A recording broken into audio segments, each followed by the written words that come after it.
किसी ने क्या खूब कहा है, कोई और तुम्हारी मदद नहीं कर सकता। अपनी मदद स्वयं करो। आप ही खुद के सबसे अच्छे मित्र हैं और सबसे बड़े दुश्मन भी।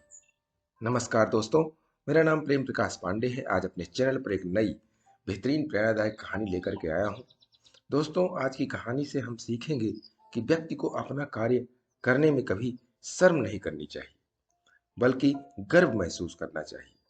तो चलिए, चैनल को सब्सक्राइब नहीं किया है तो सब्सक्राइब कर लीजिए और सुनते हैं आज की कहानी, जिसका शीर्षक है अपना काम स्वयं करें। एक बार एक ट्रेन बंगाल में एक देहात स्टेशन पर रुकी। गाड़ी रुकते ही एक सज्जन उस ट्रेन से उतरे और थोड़ी देर इधर उधर देखने के बाद उस सजे धजे युवक ने कुली कुली पुकारना प्रारंभ किया। युवक ने बढ़िया पतलून पहन रखा था। पतलून के रंग का ही उसका कोट था। सिर पर टोपी थी, गले में टाई बंधी थी और उसका बूट चमचम चमक रहा था। देहात के स्टेशन पर कुली तो होते नहीं है। बेचारा युवक बार बार पुकारता रहा और इधर उधर हैरान होकर देखता रहा। उसी समय वहां सादे स्वच्छ कपड़े पहने एक सज्जन आए।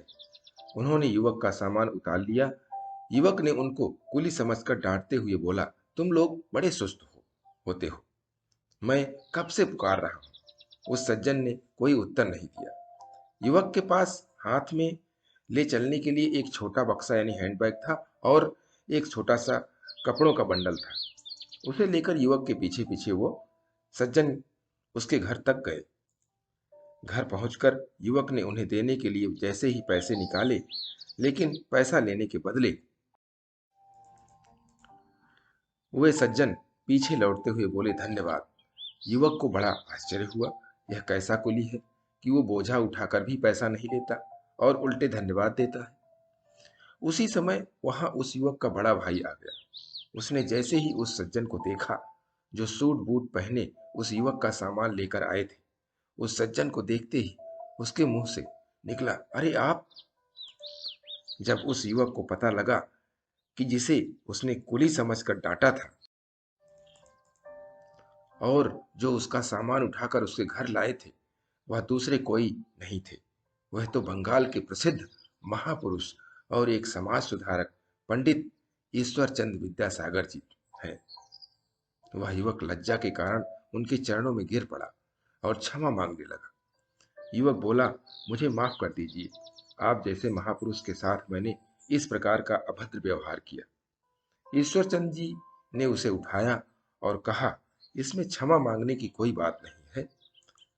हम सब भारतवासी हैं। हमारा देश अभी गरीब है और सभी को अपना जीवन यापन करने के लिए धन की आवश्यकता होती है। मैंने आपका सामान किसी धन के लोभ में नहीं उठाया, बल्कि मैं सिर्फ आपकी मदद के लिए आपका सामान लेकर आया हूं। हमें अपने हाथ से अपना काम करने में लज्जा क्यों करनी। अपना काम कर लेने में तो संपन्न देशों में भी गौरव की बात मानी जाती है।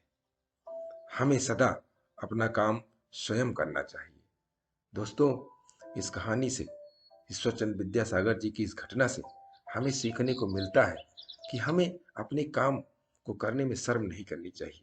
जहाँ तक संभव हो, हम अपना काम स्वयं करें, दूसरों पर निर्भर न रहें और प्रतिदिन सुबह 5:30 बजे एक नई कहानी, एक नई उमंग से करें दिन की शुरुआत।